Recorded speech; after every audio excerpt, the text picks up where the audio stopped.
Yes, in the last lecture of Transfer of Property Act, we had discussed Section 54, जिसमें हमने पढ़ा था cell क्या होता है.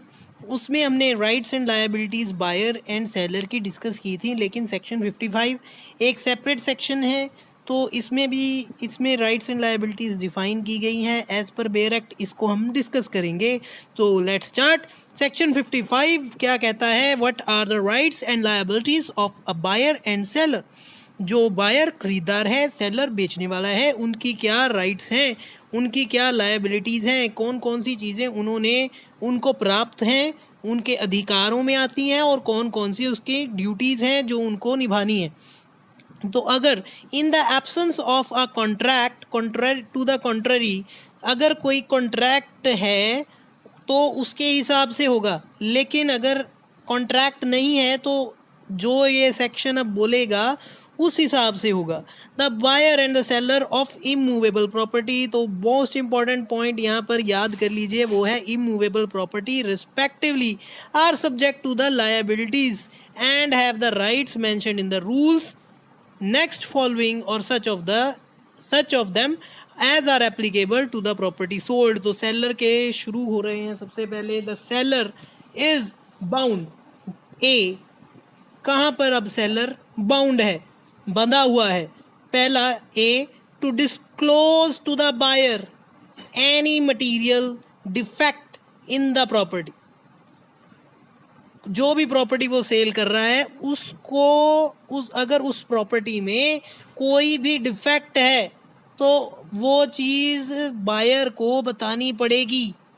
और in the seller's title, seller के टाइटल में डिफेक्ट है तो भी बताना पड़ेगा. And the buyer is not aware and with the buyer could not with the ordinary care discover. तो ये वो चीज़ें, कोई मटेरियल डिफेक्ट या टाइटल में डिफेक्ट जो सेलर को पता है और बायर रेगुलर ऑर्डिनरी केस में पता नहीं लगा सकता, वो सब चीज़ें जो हैं that a seller is bound to tell. अगर वो नहीं बताएगा तो उसकी ये ड्यूटी है कि ये बताना. B point, to produce to the buyer on his request for examination all documents of title relating to property. तो जब भी बायर कहेगा कि मुझे मालकियत के, प्रॉपर्टी के, टाइटल के डॉक्यूमेंट्स दिखाओ, मैं देखना चाहता हूँ, परखना चाहता हूँ, तो उस केस में सेलर को वो डॉक्यूमेंट बायर को दिखाने पड़ेंगे, खरीदार को दिखाने पड़ेंगे, which are in the seller's possession और पावर. वो सभी डॉक्यूमेंट जो सेलर के कब्जे में हैं या सेलर के पावर में हैं. तीसरा सी पॉइंट है, to answer to the best of his information all relevant questions put to him by the buyer in respect to the property और the title thereto. Property के संबंध में अगर कोई भी क्वेश्चन बायर पूछता है तो उसका बेस्ट आंसर देना है सेलर को. और जितने भी क्वेश्चन वो पूछता है, चाहे वो प्रॉपर्टी के संबंध में है, उसकी टाइटल के संबंध में है, मलकियत के संबंध में है, उस सब के संबंध में सबका जो बेस्ट उसके पास इंफॉर्मेशन है उसका आंसर सेलर को देना है. D point, on the payment और tender of the amount due in respect of the price to execute a proper conveyance of the property. जब पेमेंट हो गई, ऑन पेमेंट और tender of the amount due, जो भी amount रहती थी, due थी, वो पेमेंट हो गई, जो भी प्राइस था उसकी ड्यू अमाउंट या जो भी पेमेंट थी, to execute a proper conveyance of the property when the buyer tenders it to him for execution at proper time and place. तो प्रॉपर कन्वेंस डॉक्यूमेंट बनाना, पोजेशन ट्रांसफ़र करना, जो भी प्रॉपर्टी के साथ संबंधित कन्वेंस है प्रॉपरली उसको देना जब पेमेंट आ जाए और जो बायर है वो टेंडर कर दे एग्जीक्यूशन करने के लिए, सेल की एग्जीक्यूशन के लिए प्रॉपर टाइम और समय और प्लेस पर. ई पॉइंट है, between the date of contract of sale and the delivery of the property to take as much care of the property and all documents of title relating thereto which are in his possession as an owner of ordinary prudence would take of such property and documents. E point में है कि date of contract जो है, cell की जो date of contract है और delivery के जो प्रॉपर्टी की डिलीवरी का जो टाइम है, उसने सब प्रॉपर्टी को और सभी डॉक्यूमेंट्स को उसी तरह संभाल के रखना है जैसे कि एक आम ऑनर संभाल कर रखता है। कन्वेंस वाला जो पॉइंट था लास्ट, उसमें ये चीज़ डॉक्यूमेंट तैयार करवा रहा था, प्रॉपर डॉक्यूमेंटेशन तैयार करवानी है, एग्जीक्यूशन करवानी है, और कॉन्ट्रैक्ट ऑफ सेल और डिलीवरी होने के बीच में जो पीरियड है वहाँ तक उसने प्रॉपर्टी को संभाल कर रखना है, डॉक्यूमेंट्स को संभाल कर रखना है। F point, to give on being so required the buyer और such person as he direct such possession of the property as its nature admit. तो कब्जा देना है भाई, बायर को कब्जा देना है।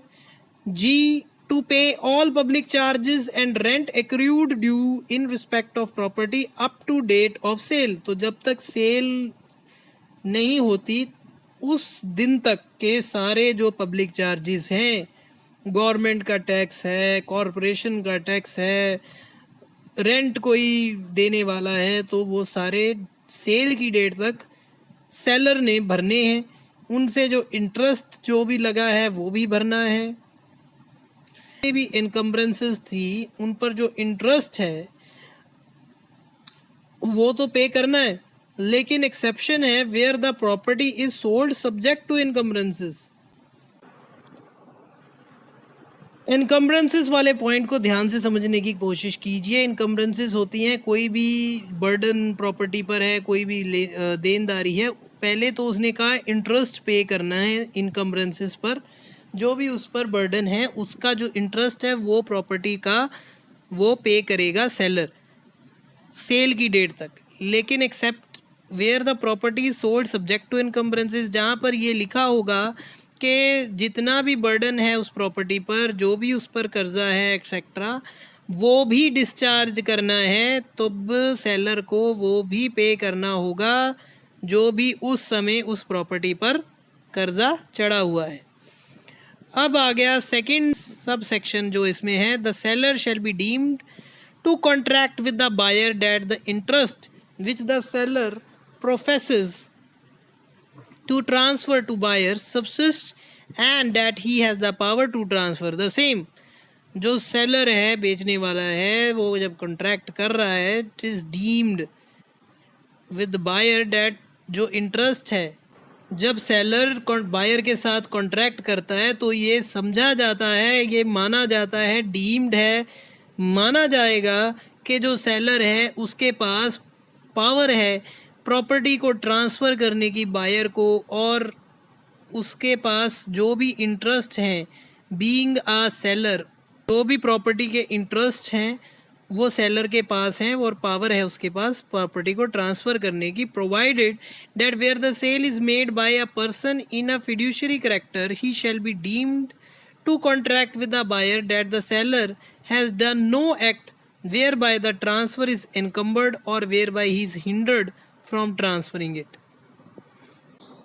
अब यहाँ पर जो आ रहा है, sale is made by person fiduciary character, तो फिड्यूशियरी कैरेक्टर वाला पर्सन वो होता है जिस पर विश्वास होता है, जिसका लीगल कैरेक्टर होता है, लीगल ट्रस्ट होता है सभी पार्टीज का। तो उस समय वो जो फिड्यूशियरी कैरेक्टर वाला पर्सन अगर कोई सेल कर देता है, he shall be deem to contract with the buyer that the seller has done no act, seller ने ऐसा कोई एक्ट नहीं किया, whereby the property is encumbered और whereby he is hindered from transfer it, के कोई ऐसा act नहीं किया जिसमें प्रॉपर्टी को बर्डन किया गया हो या कोई रोक लगी हो ट्रांसफ़र करने में। The benefit of the contract mentioned in this rule shall be annexed to and shall go with the interest of the transferee as such. तो जो बेनिफिट है कॉन्ट्रैक्ट का इस रूल में जो मेंशन किया गया है, ये जाएगा किसके पास, इंटरेस्ट, किसके इंटरेस्ट में, ट्रांसफरी के, and may be enforced by every person in whom that interest is for the whole or any part thereof from time to time west। ये जो इंटरेस्ट मिला है ये एनफोर्स होगा बाय एवरी में, ये इन्फोर्स किया जाएगा बाय एवरी पर्सन जिसके इंटरेस्ट में ये होल या पार्ट जाएगा टाइम टू टाइम। ये इंटरेस्ट जिस पर्सन के पास जाएगा वो इसको इन्फोर्स करेगा। थर्ड जो सबसेक्शन है वो कहता है कि where the whole of the purchase money has been paid to the seller, सारे पेमेंट कर दी सेलर को। He is also bound to deliver to the buyer all documents of title relating to the property which are in the seller's possession or power. तो जितने भी document हैं वो सारे डॉक्यूमेंट पेमेंट आने पर सेलर ने बायर को दे देने, उसके पास कोई डॉक्यूमेंट नहीं बचेगा। Provided that where the seller retains any part of the property, इसमें प्रोविज़ो क्या है कि अगर सारी प्रॉपर्टी नहीं बेची, कुछ पार्ट बेचा है, तो फिर वो रिटेन कर सकता है डॉक्यूमेंट्स को। B where the whole of the such property sold to different buyers, the buyers of the lot of the greatest values entitled to such documents.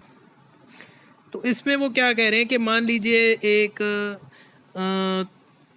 200 square yards का प्लॉट है, इसको 4 पार्ट्स में बेचा गया, 1 2 3 एंड 4। तो जो first owner है उसने 100 स्क्वायर यार्ड खरीदा और बाकी जो है उन्होंने 33 एंड एक 34, तो ऐसे बेचा। तो जो सबसे बड़ा यहाँ पर लॉट किसके पास गया, 100 वाले के पास। तो जो सेल बायर है ग्रेटेस्ट लॉट वाला, उसको ओरिजिनल डॉक्यूमेंट मिलेंगे सेलर से। सेलर ये डॉक्यूमेंट्स ओरिजिनल बायर को दे देगा, इस बायर को देगा जिसके पास ग्रेटेस्ट वैल्यू है। आगे इसमें है बट इन केस ए जो हमने ऊपर पढ़ा है, the seller and in case b the buyer of the lot of greatest value is bound upon every reasonable request by the buyer or by any other buyers as the case may be at a cost of the person making the request to produce the said documents and furnish the true copies thereof or extracts therefrom as he may require, and in the meantime the seller or the buyer of the lot of greatest value as the case may be shall keep the said documents safe, uncancelled and undefaced unless prevented from so doing by fire or other inevitable accident। तो इस सारा para में वो ये कह रहा है कि जो सेलर है जिसके पास ओरिजिनल डॉक्यूमेंट पड़े हैं, या फिर जो बायर था जिसके पास ज़्यादा वैल्यू की प्रॉपर्टी जिसको डॉक्यूमेंट मिल गए, अब जो बाद में बायर्स आए हैं, जैसे हम एग्जांपल ले लेते हैं एक केस की। जैसे एग्जांपल है कि प्रॉपर्टी थी 500 स्क्वायर यार्ड्स की, उसमें से 300 स्क्वायर यार्ड्स बायर ने ले लिया और 200 स्क्वायर यार्ड्स का पार्ट अभी भी सेलर के पास है।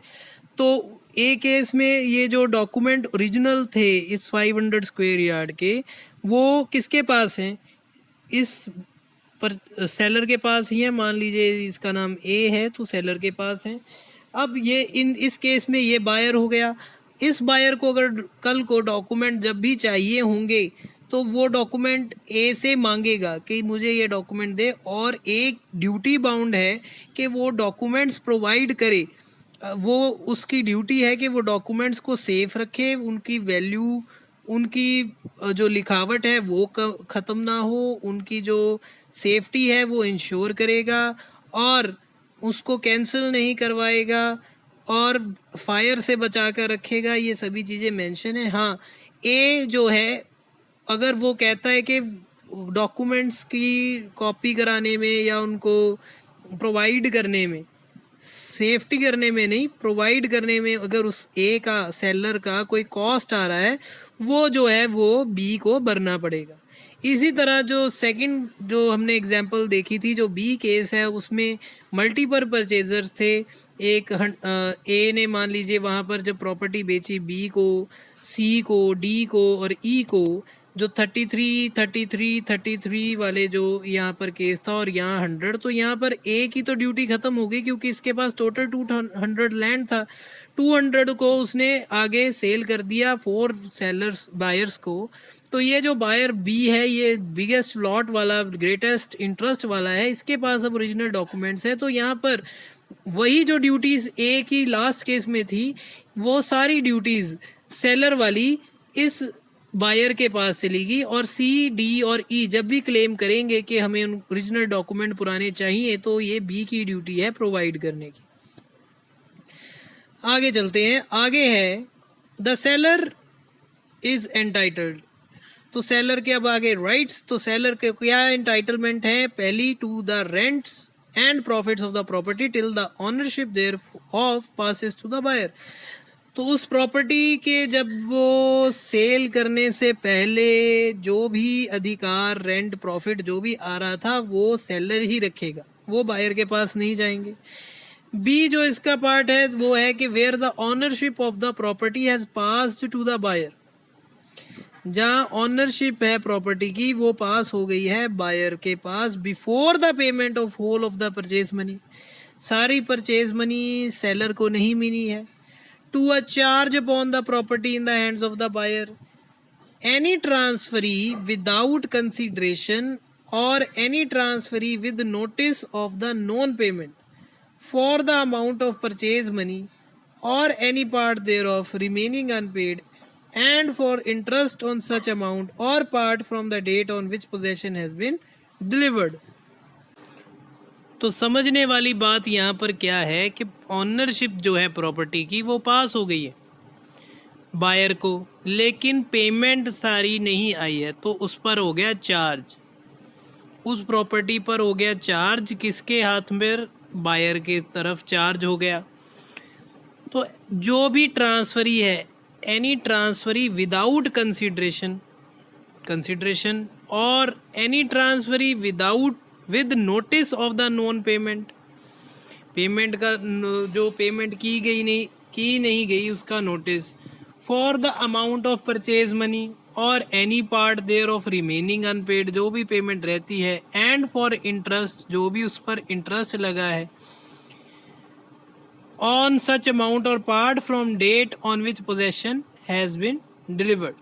तो जो भी अमाउंट रहती है उस पर चार्ज लग जाएगा बायर पर, और जो ट्रांसफरी है विदाउट कंसिडरेशन वहाँ बैठा है या उसको नोटिस दे दिया गया है कि आप नॉन पेमेंट का, तो उस अमाउंट पर परचेज मनी वाली जो अमाउंट है या कोई भी जो पार्ट रहता है पे करने वाले पर, प्लस उस पर जो इंटरेस्ट है date on the which possession has been delivered, तो वह उस डेट से वो चार्ज, वो इंटरेस्ट, वो अमाउंट सेलर को मिलेगा। तो यहाँ पर सेलर की जो राइट्स एंड ड्यूटीज़ हैं, राइट्स एंड लायबिलिटीज़ हैं वो ख़त्म होती हैं। जो बायर की राइट्स एंड लायबिलिटीज़ हैं वो हम नेक्स्ट वीडियो में कवर करेंगे।